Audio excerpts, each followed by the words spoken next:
திடீரென வெளுத்து வாங்கிய கனமழை.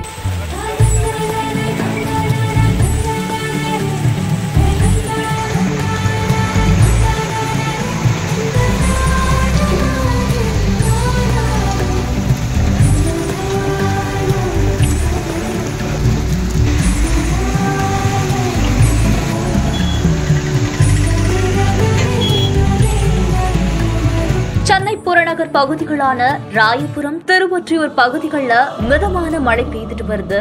இந்த நிலையில தான் மணலில மட்டுமே கனமழை பெய்ஞ்சிட்டு வரதுனால மக்கள் மகிழ்ச்சி அடைஞ்சிருக்காங்க. பொதுவா கடந்த சில நாட்களாவே வெயிலுடைய தாக்கம் அதிகமா காணப்பட்டு வருது. அதனாலேயே இப்ப மேகமூட்டத்தோட மழையானது பெஞ்சிட்டு வருது. இதனால வேலைக்கு போறவங்க பாதுகாப்பான இடங்கள்ல அங்கங்க தஞ்சம் அடைஞ்சிருக்காங்க. வெளுத்து வாங்கிட்டு வர கனமழையால சாலைகள்ல மழை நீரானது அங்கங்க தேங்கி மக்கள் கடும் அவதி அடைஞ்சிட்டு வராங்க.